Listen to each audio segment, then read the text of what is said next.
Hello, hello, hello. Good afternoon, everyone. My name is Marnika Shelton, and I am the host of the ItCast Real Talk on Sex, also known as Nika Sherelle. So the ItCast is our community outreach podcast that aims to increase diversity in conversations on health and sexuality.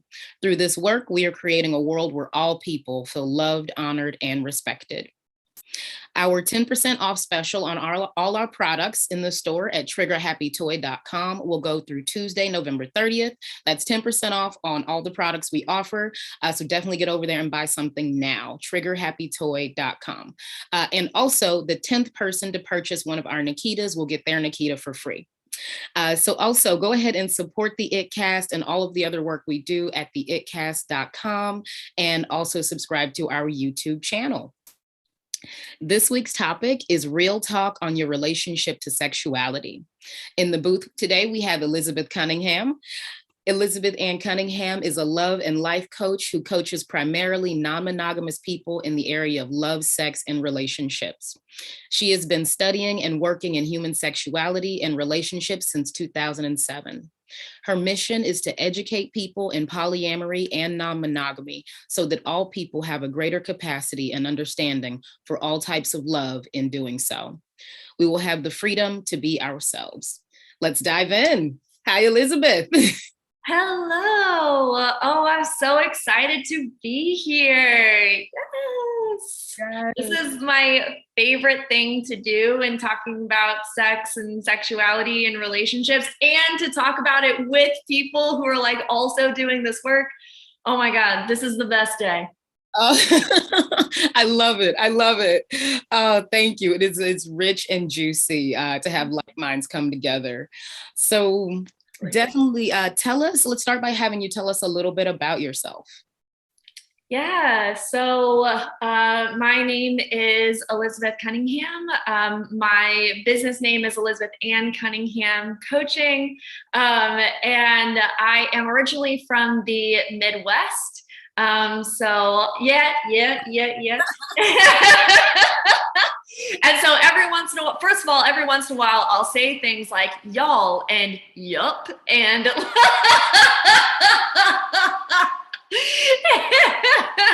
and that's why because everybody has a little bit of hillbilly inside of them. If you're from the Midwest, it's there. Yeah. And I also share that because I know when I talk about sex and sexuality, and then I live in Seattle now. And so when people are like, oh, well, you live in a really liberal place, it must be a lot easier for you to talk about sex and sexuality. It's like, look, where I come from, like I am like, all the things I am are very taboo to talk about. I'm polyamorous, I'm queer. I'm also not, I'm in the non-religious sector as well. So there's just all sorts of things where I come from a place where being me is very taboo. Absolutely. And so, yeah, so that's also why I share that I'm from the Midwest and that I talk about sex and sexuality, is that I really understand how difficult it is and how a lot of people really carry so much shame around sex and sexuality, and that it's a tough thing to talk about. And so that's one of the reasons why I do what I do, is because I know how difficult it is to talk about these things and all of the barriers that come in the way.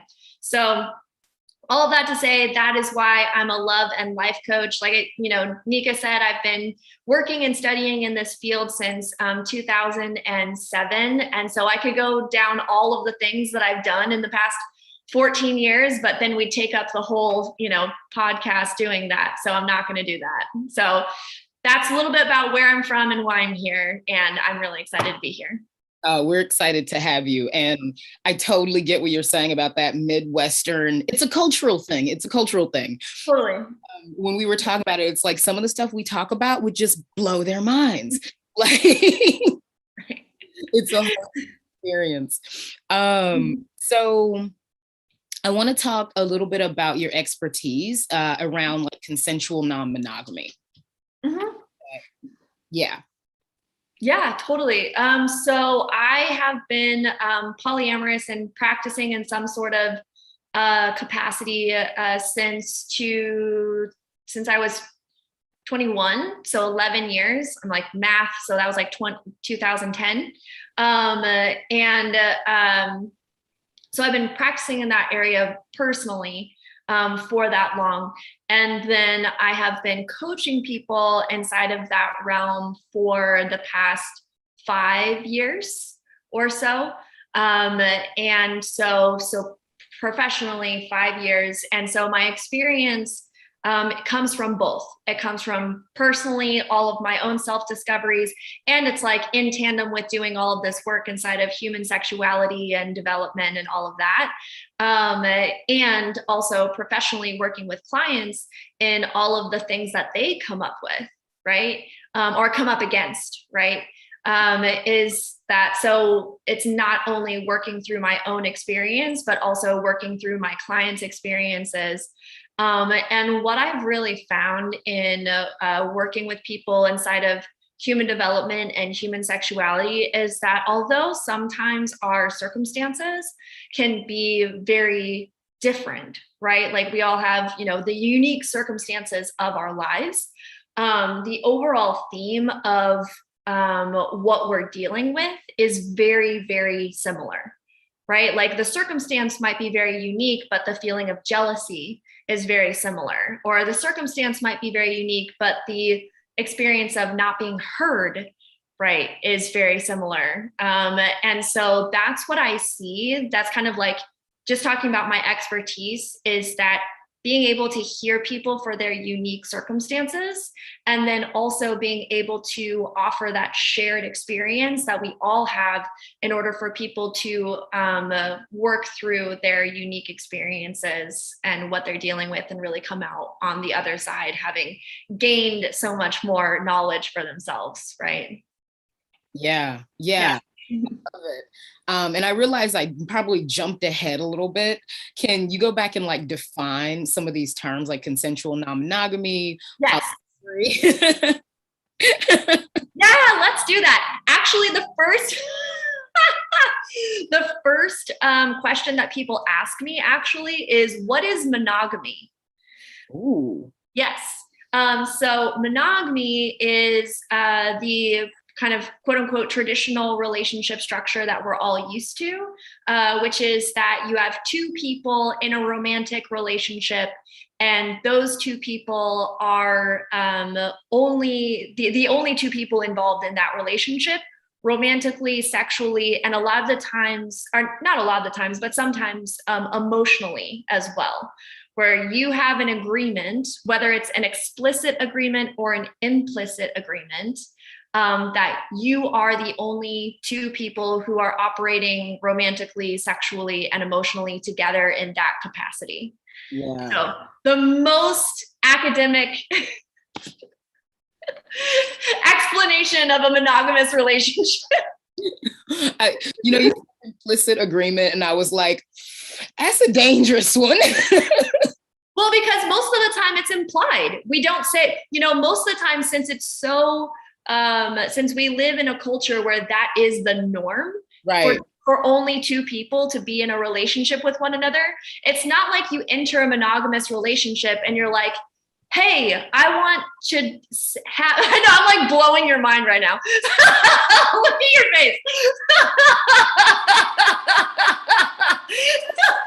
On the audio, I wish you could see my face. I broke Nika. I'm sorry. But what came up as you were saying that, it was like, oh my God, we live in a world that's like monogamous normative. Like I tried to make that. Yeah, it's mononormative. Yeah. Thank you. Yeah. Mononormative, where it is you enter a relationship and it's, I've never heard of a monogamous. I'm not saying this never happens, because never say never, but I personally have never met a monogamous couple where I'm like, hey, did you guys actually specifically agree? Like have an explicit conversation like, hey, I will not seek romance or sex outside of this relationship.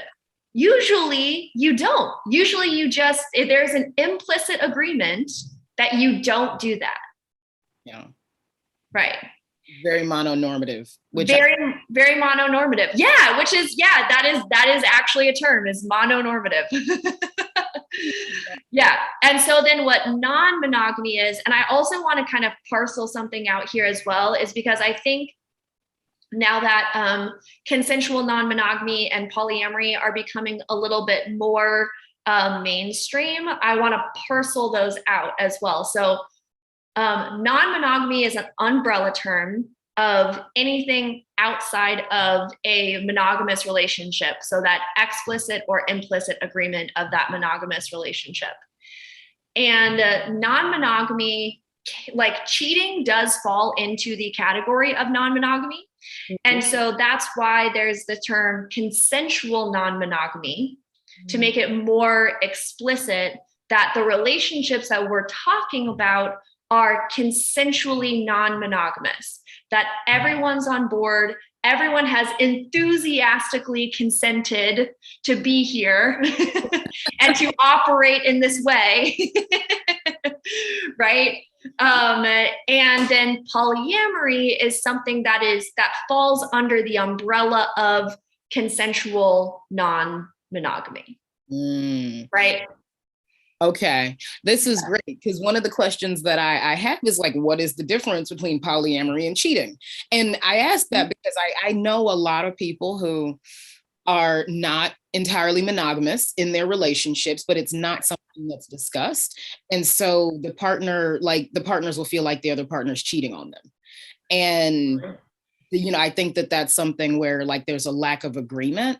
And I would love for you to like speak a little more on that one. Yes. Yeah. If you are in a healthy, like consensually non-monogamous relationship, you are talking about it. Like everything is agreed upon by all people. And you can agree to not share, right? But it's an agreement. It's like one person is like, I'm okay with you going outside of our relationship, but I don't want to hear about it. It's also called the don't ask, don't tell relationship. And I have opinions about that, but just for definition's sake, I'm not going to share my opinions. But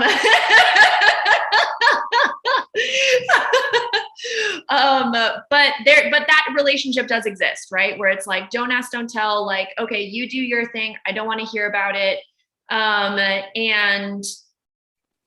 But it's still agreed upon that something's happening that you're not talking about, right? So it's still out in the open in that way, right? So the difference between in cheating is that cheating is something that is deceptive. It's something that's not agreed upon. It's the simplest way to say it is that you are going outside of the agreements of the relationship and you're lying about it, whether that be like full on lying or whether it be lying by omission, right? Like lying by, which is mostly what cheating is that you're doing something and then you're not telling someone about it. And it's outside of the agreements of your relationship. And the reason that you're not sharing about it is because if you shared about it, it would cause an upset in the relationship or it would cause that relationship to end. Right. And that whole fear of rejection and like needing survival and companionship, it's like, why would I mess that up by telling anyone? Right, exactly. I mean, and you can go, that's also another interesting like side topic is the difference between rational logic and emotional logic. Because like emotionally, cheating makes total sense. Because emotionally, you're like, I want to do something. I have an urge to do something. I know that it's not within the agreements of the relationship to do that thing. So I'm going to act on that want, and I'm not going to talk about it because it would get me in trouble. Emotionally, all of that makes complete sense, right? Yeah. Logically and ethically, zero sense. Yep.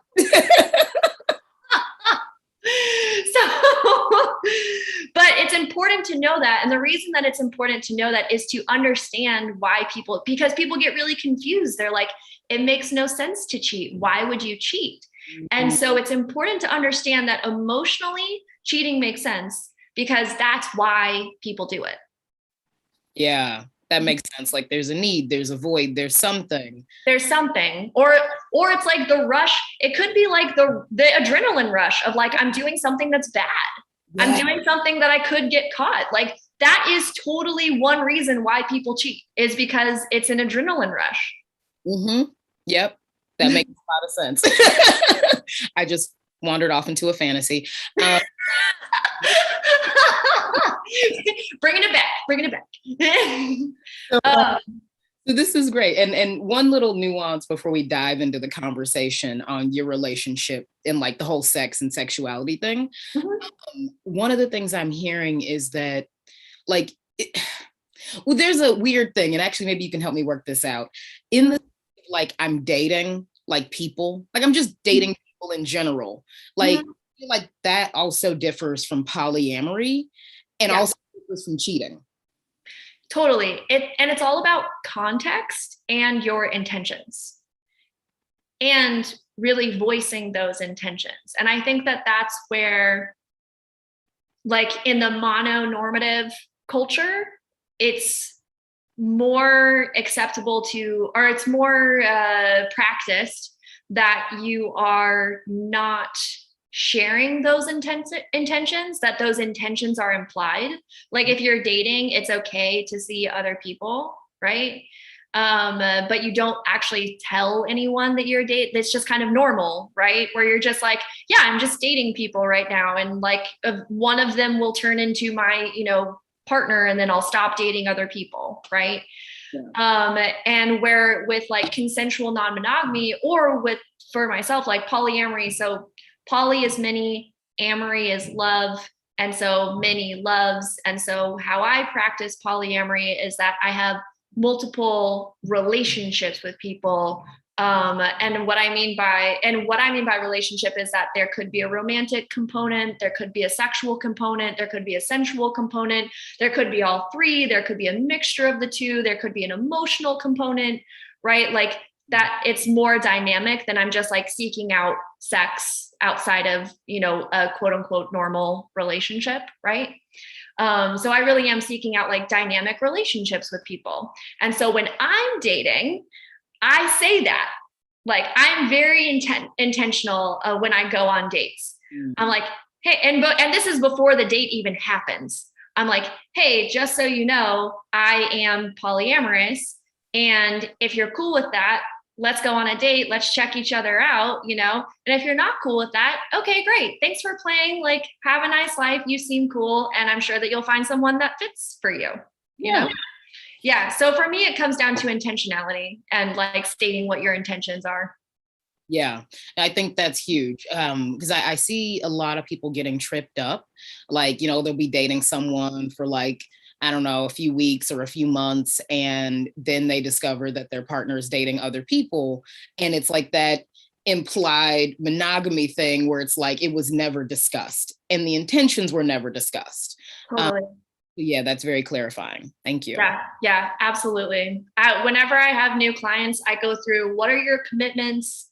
What are your goals? What are your intentions? What are the agreements that you're making? Like all of it is spelled out, and I have people write it all down. Like I basically have my clients make manifestos of their relationships.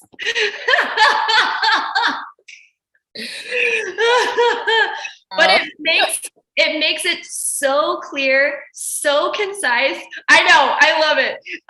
It makes it so clear, so concise, and that you really do get what you want. Like it sounds silly because we don't do that. That's not like, again, quote unquote, a normal thing to do. But it's just like, but when you are that intentional and that clear, you actually get the relationship that you want.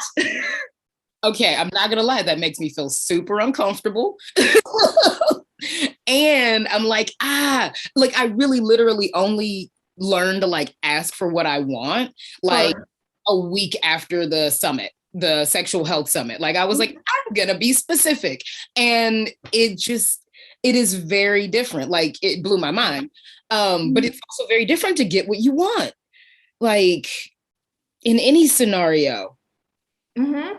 And it's scary. And that's why coaching, that's why coaching, period, is because it's easy to say like, oh yeah, and then you can ask for what you want. But that is a whole can of friggin' worms, right? Yeah. It's just like, and there's a lot, I mean, anyway, I won't even go off on that. It's a whole can of worms. Okay, so I talked a lot about like sex and sexuality, and so I want to get into I guess the difference between those and the whole relationship with your sexuality conversation. So wherever you'd like to begin. Okay, great. So I define sex as an activity, an activity between people, and they get to define what sex is for them in that specific container. Ooh, oh, I like that. Right. And so you get to say if what you're doing is sex or not sex, right? Because sex, and I ask this question where I'm just like, what is sex to you? Tell me what sex means to you, right? Yeah. And, I get a broad range of answers. Sex means different things to different people. And again, like, we assume that everyone thinks that what you think is sex, they also think that that is sex. Yeah. Right? And I'm really present to like, well, the way that I was defining like just sex, and this is outside of the queer realm and everything, but it's like, it's very heteronormative.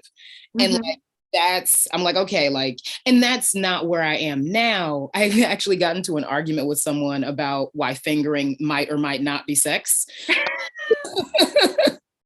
depends on the container. It depends on the container that you set. That's what I love about what you said, because I was like, well, if you're a lesbian, then it is, but it's the container, like whatever the container is, it doesn't matter the identifications. So, okay, I love that. Go ahead. Yeah, it's the container that you set, right? And I think that people think that you need, a penis and you need a vagina, and then you can make sex. Then sex is made. And it's like, no, like sex is so much more than that, right? It's huge, it's wide, it's a variety, it's beautiful, it's glorious, and everyone gets to say. So and then sexuality. Okay, so sex and sexuality. So your sexuality is specific to you, right? So I say that I identify as pansexual. And so what that means is that I'm attracted to people based off of their beingness, like who they are, right? Like it has nothing to do with like their gender. But one of the pansexual kind of little quotes is like hearts, not parts, right? Where it's like, I'm attracted to people's hearts. Isn't that cute? Yeah. I'm attracted to people's hearts and not necessarily like the body that their heart comes in, And so your sexuality is how you express, and I'm saying this is my definition, right? Like you can Google it, you can look it up, there's different like nuances to it. But sexuality is how you express, your sexual attraction, like how that shows up for you. Okay. Right? So activity, expression.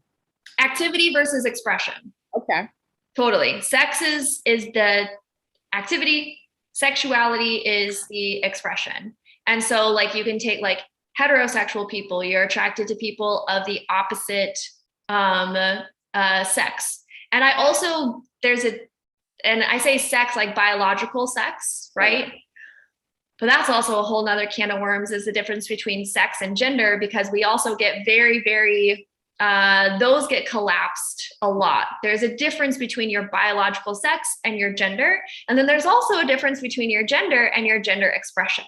Oh, this is getting deep.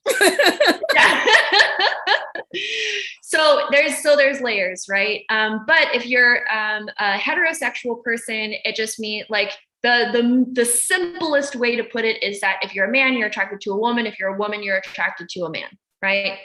And then there's bisexual, right? There's gay, there's lesbian, there is, there's so many there. You could even break it down into like demisexual, sapiosexual, all these things. It's the way in which your sexual attraction gets expressed for you. Yeah. Okay. So I have two questions. One is that I definitely want you to define demi and sapiosexual. Yeah. And from what I know about demisexual, how does that differ from pansexual? Like those are. Yeah. Go ahead. Totally. So this gets really geeky. This is why I call myself a love nerd. So get ready to totally nerd out with me. Okay. So pansexual is your beingness, right? And so that's like ontology. So ontology is the study of being. And so the easiest way to put that is like, you can be loving, you can be kind, you can be connected, you can be frustrated. That's a way of being, right? You can be expressive, you can be peaceful, right? That's beingness. It's who you're being in the world. Another way to kind of think about it is that, when you meet people that you don't like you immediately meet someone and you're like, they don't even have to say anything, and you're like, I don't bad feelings about you,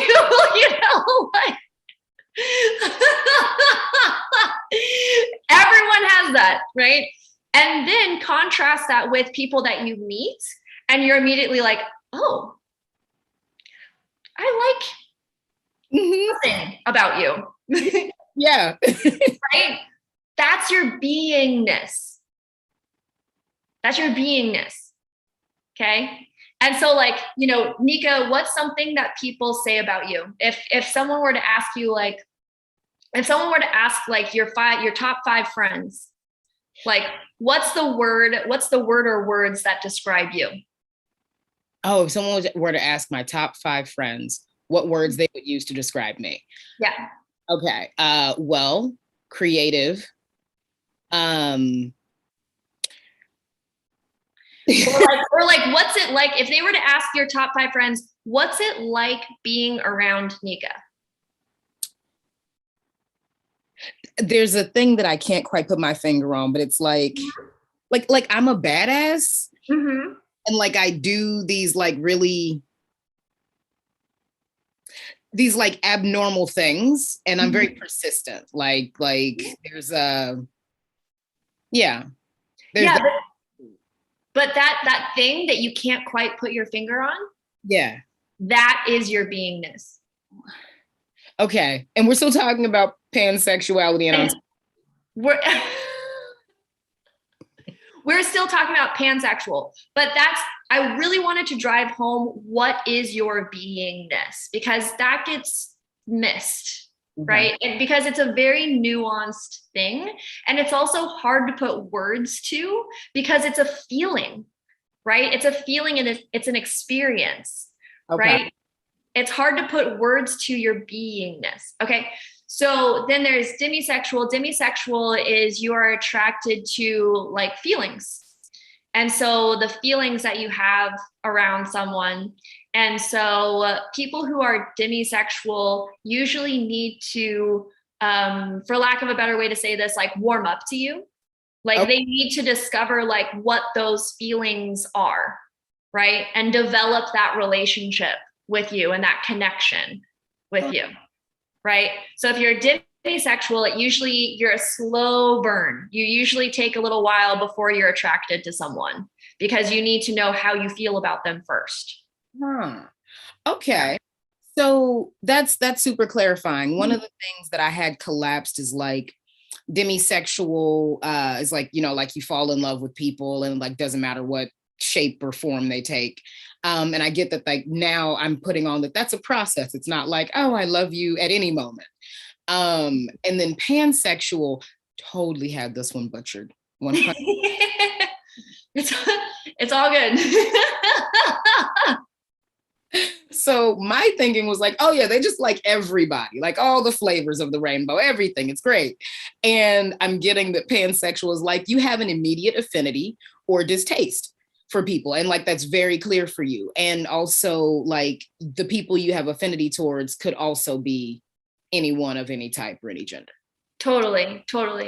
Yeah, absolutely. And also like pansexual, it's not necessarily time bound, right? Where it's just, I mean, because also people's beingness changes, you know? And so there's that. And then sapiosexual means that you are attracted to someone's intelligence. Oh. Yeah. Can you be more than one of these? Yes. Okay. Yeah, totally. I mean, there's some where it's just like there's not really an overlap, right? Like you can't be heterosexual and homosexual at the same time. That would just be bisexual. There's a word for that. We came up with one a while ago. We came up with one a while ago. We got that covered.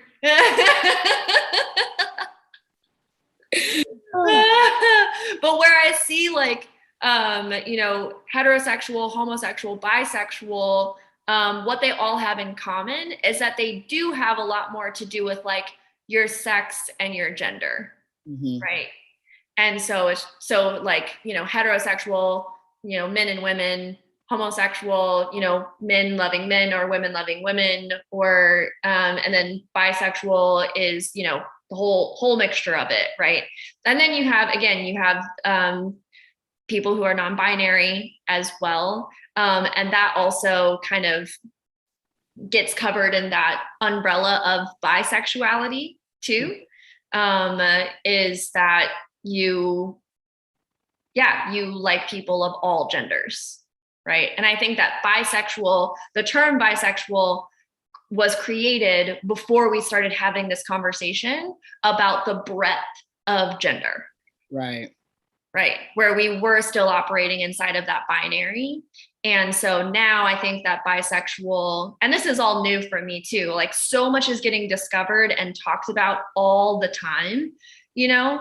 And like, there's so much information that is continually being like, where people, because this is now a bigger conversation now. And so I'm saying these terms and I'm defining these terms, but really there's a lot that goes into it. And so some of this, I just want to say is that I am grossly simplifying some of this. You know, you only have so much time to talk about it right now. So some of this, I mean, but I just want everyone to know who's listening now or will be listening in the future, that so much is being discovered and like talked about so much these days, which is amazing. I'm so happy that this is such a bigger conversation. And so really just do the digging also yourself, you know, don't just flatly take my word for it. Like really go and like do the digging yourself too. But just in general, you know, a lot of some of sexuality like really does have to do with like your gender and the gender that you are attracted to. Interesting. Okay, so this is a great kind of discovery. When I was younger, and this is also a evolution of languaging thing too. So younger in the Midwest, I got to a point where I was defining myself as bisexual, and I was okay. This is who I am. It makes sense. And then I got to college. And I realized that, like, for me, it was kind of a gender thing, like more of what was going on inside versus what I wanted to do. And eventually the term came around as non-binary, which is great because I'm sure I was making up some other stuff. And now I'm like, okay, so I can be both. And I may not necessarily be bisexual. I am, and all these new terms keep coming out. Seeing where they can overlap. So I can be bisexual, sapiosexual, and non-binary all in the same context. Yeah, and sexuality is different from gender. Right. Right. And so non-binary is in the gender category, and sexuality is kind of its own category. Right. Yeah. There was a time that wasn't like I guess growing up for me, it was like there was not a gender conversation yet. Absolutely. I mean, yeah, for me too. Like the gender conversation is super. For me, even and I've been studying this stuff. Is like for me, even the gender conversation is very new. And that's and I'm really happy that we're having it. And I'm happy that, we're really discovering this whole spectrum of gender, and that people who do fall into the non-binary spectrum now have a place. I mean, it's so important to have a representation, right? Where it's just I'm not the only one. Me feeling this way is, and I'm sure that, you're nodding your head. For those of you who are just watching or just listening to the podcast, Nika's nodding. Yeah, but it's just it's so important. And that's how I felt when I discovered that other people were polyamorous as well. I was like, oh my God, I'm not crazy. Other people feel this way too, I'm not alone. I'm not alone. Yeah, exactly. And the other thing that I want to say about language and about taking on terms as your identity is that language can only do so much, right? Language is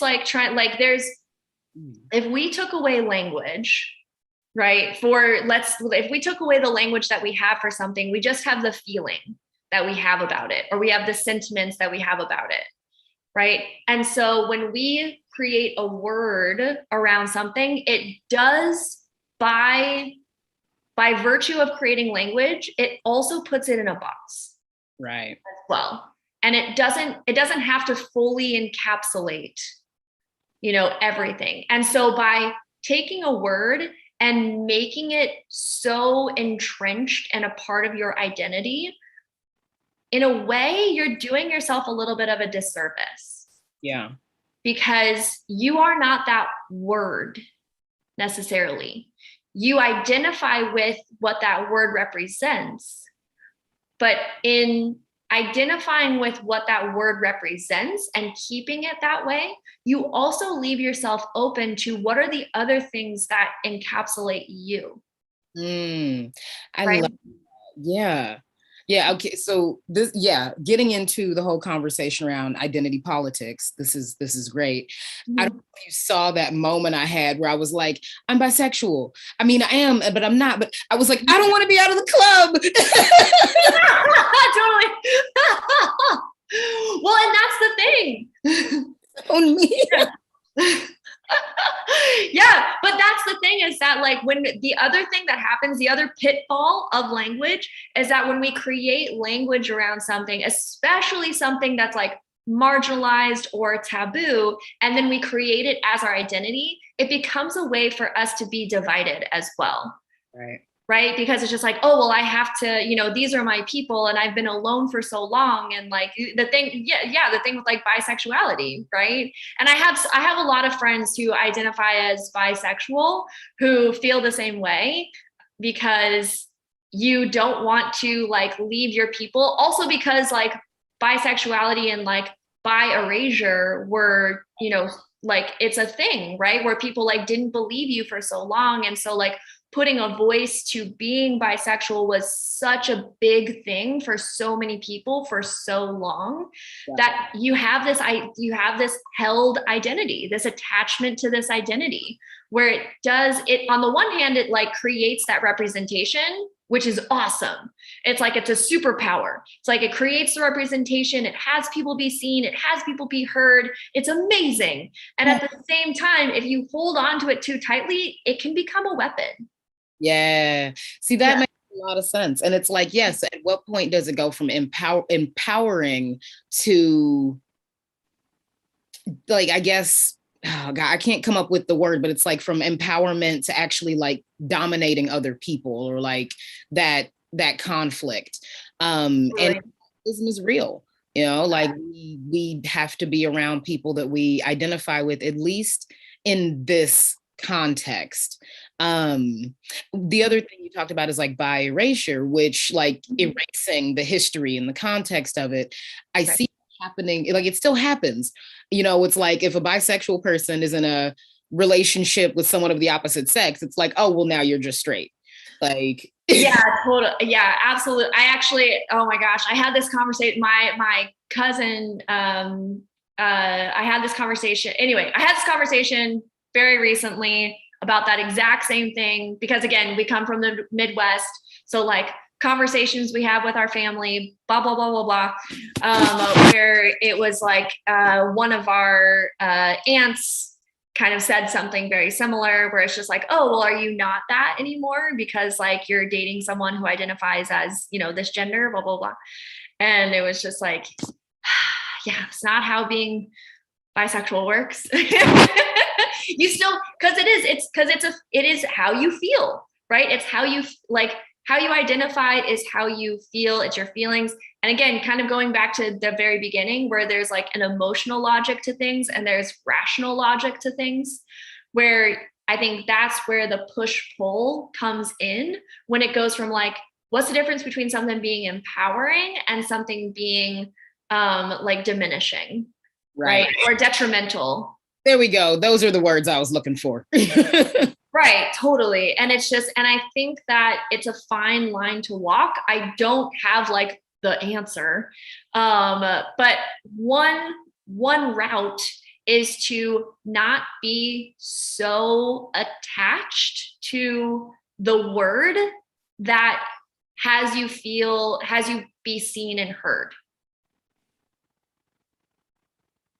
So don't have the word have you be seen and heard.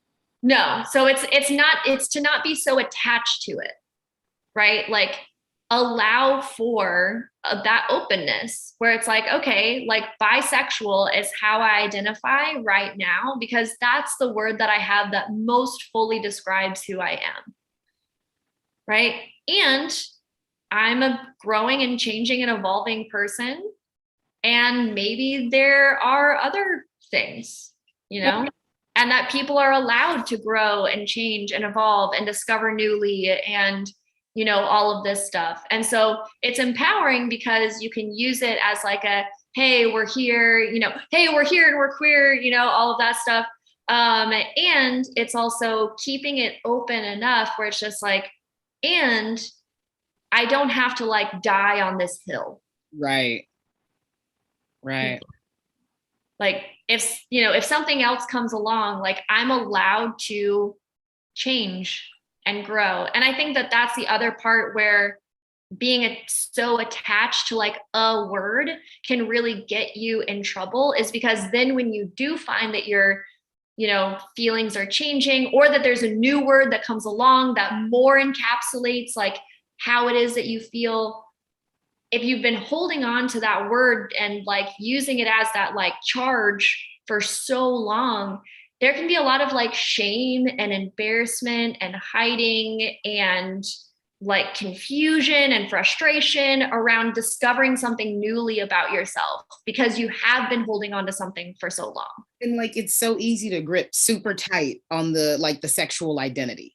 It's like, this is mine, it belongs to me. Like when I look at heterosexual culture, it's like, don't threaten my heterosexuality. Totally. Like I look at homosexuals and it's like you said, I'm out and I'm proud, like say it loud. And there's this whole other context. But that like, it feels like you're like ripping away someone's like soul when you take away their identity on that level. Totally. Yeah, exactly. And so really just being aware of and embodying that feeling of who you are for yourself. And that there happens to be a word that expresses it is great. That's awesome. You know, that's perfect. I love that. But really having the you that you're so in love with and proud of be you, the feeling, the you that you are, not the word that happens to ring a bell for our culture. Be passing through at the time, like, because right. there's more words coming along. Right. Totally. Because like I used to identify more as like, and this is also a lot more to do with like my own journey and my own sexuality. Is that originally like I did identify as straight. I was like, oh no, I'm straight, all this stuff. I'm so freaking queer. But at one point I was like, oh yeah, totally, I'm straight. And then I was like, eventually I admitted that I thought that girls were cute and that I do like to kiss them, you know? So therefore I am heteroflexible. Oh, right.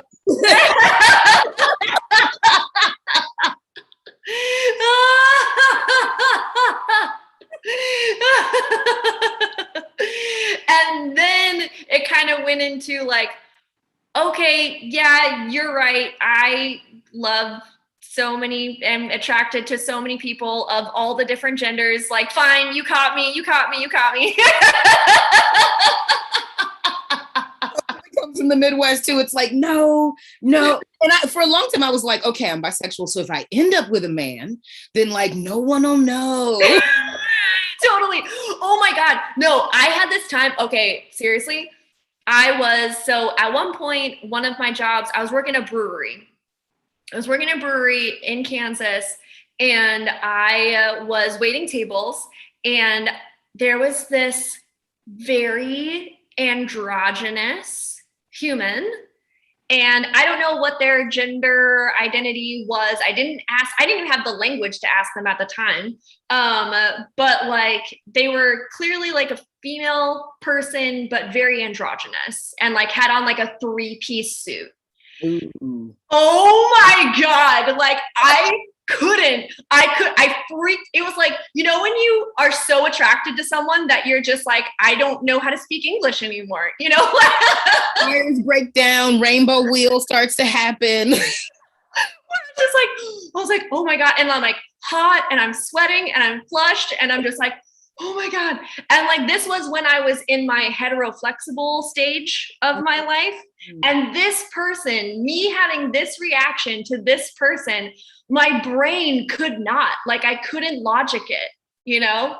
And I was just like, but this is what my brain logic at the time did was I was like, well, they're in a 3-piece suit, which is a quote unquote man's clothes, right? And so that must be why and like, oh my God, like I hate even admitting that that's how I logicked that at the time, but I totally did, because I was so in denial, you know, like, and now looking back on it, I'm just like, you're just so queer. Like, that's what that is, Elizabeth. You're just queer. Okay. Like, okay.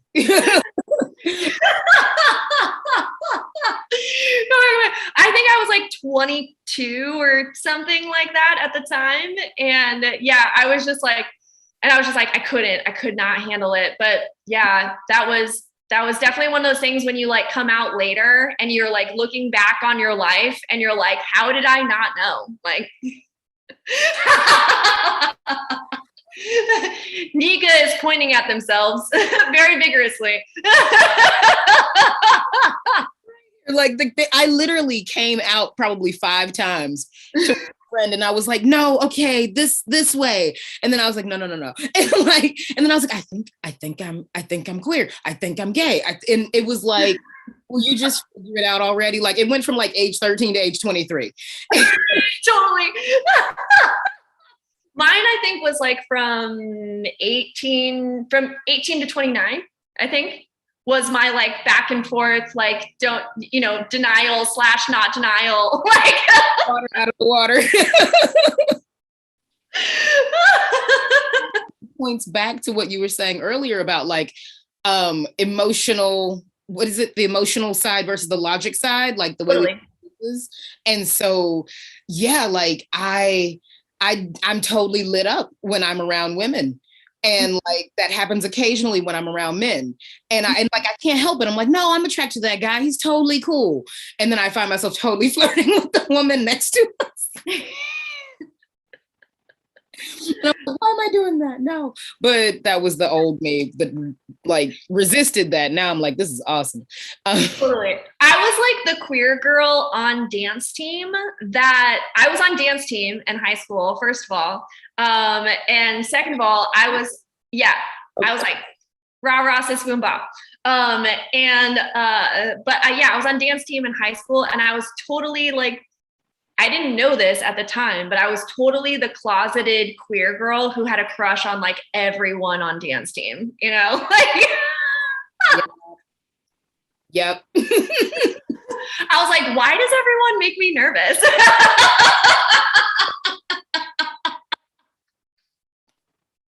Oh my God. It's so real. I'm literally getting hot and flushed right now. Okay. Like I'm drinking some water. We're going to calm down. But that's the thing, like going back to like, really, if I like, that is one of the things that held me back, right? Is getting stuck in like the boxes that we put ourselves in. You know, it's like, no, I'm hetero-flexible. And like, there's that logical side of you that's like, oh no, I can't be this, because society says this, or if I were queer, then I would be this way, or however way I thought that being gay meant at that time. And what's that? Say that again. Gender stereotypes, or like that whole conversation. Yeah, the stereotypes where it's just like, oh, well, I'm not gay because I don't do X, Y, and Z, or like I'm not this because this. It's like that logical side of you trying to figure it out, where it's like, I really want you to like tap into like, how do you feel? Mm-hmm. Listen to your body. When you're around certain people and your body is like shooting out fireworks, like I want you to listen to that. Because your body doesn't lie. Your mind will logic the shit out of things and is full shit because we've been trained in a certain ways to think certain things. Your body doesn't lie. That's real. That is very real. We can ignore the body. Totally. But yeah, that's real. Mic drop moment.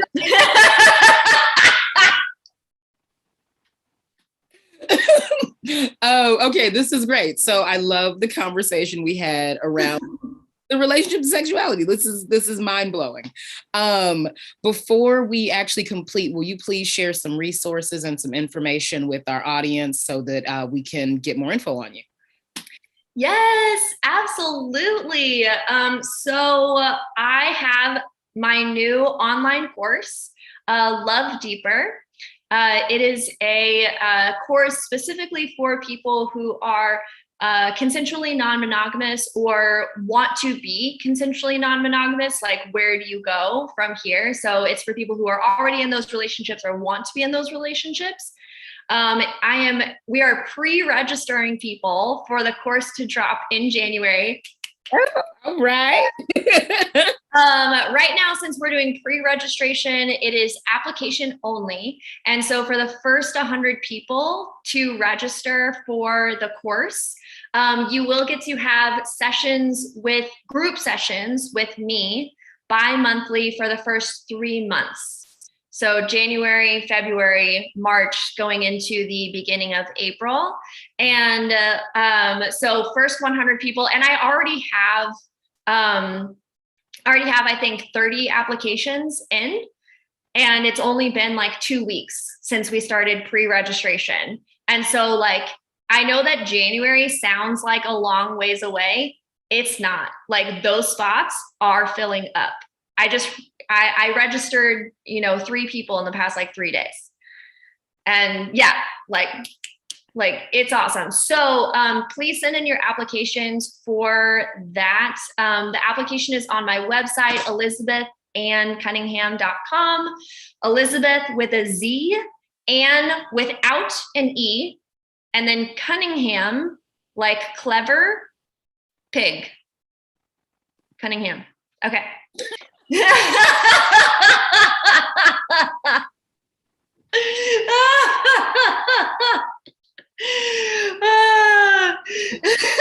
That joke a lot.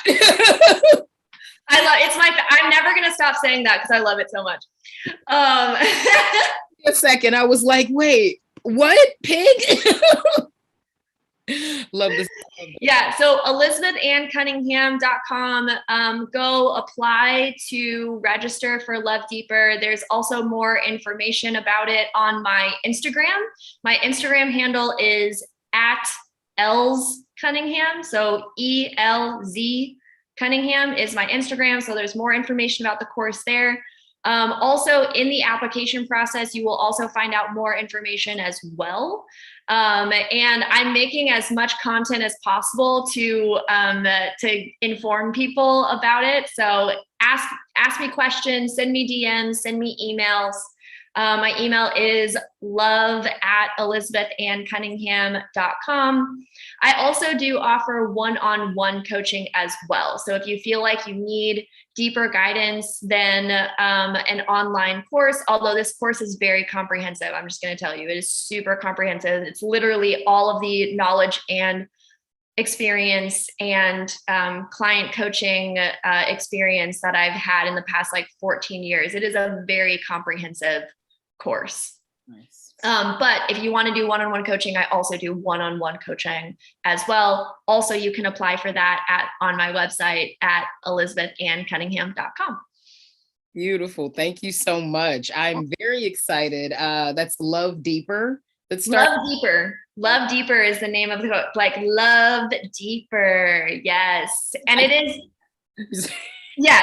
it is also step one of a 3-part series. So the rest of the series to be announced in 2022, but also the people who sign up for Love Deeper will have the preview to what's to come as well. Nice. I got the tingly chills the last time we said that. Yes. Thank you so much for being on the show. This has been phenomenal. I love laughing with you and just really going through all the places. Comfort and discomfort and love and fuzzy. Your body doesn't lie. It does not. Thank you so much. It's been an honor being here. I've had so much fun. I'm so glad that we met at the Global Sexual Health and Freedom Summit. Yes. And I love and adore you, and I'm so honored to be on your show. Thank you. Yeah. All right, everyone out there, thank you so much for joining us today. The ItCast is our community outreach podcast that aims to increase diversity in conversations on health and sexuality. Through this work, we're creating a world where all people feel loved, honored, and respected. We are completing our 10% off from our 10th anniversary sale at our website, triggerhappytoy.com. That's going to run to Tuesday, November 30th. So please get over there and check us out. Also, visit our work on Patreon to support the ItCast and learn more about the ItCast at theitcast.com. Subscribe to this YouTube channel and share with your community. Thank you, everyone. We'll see you soon.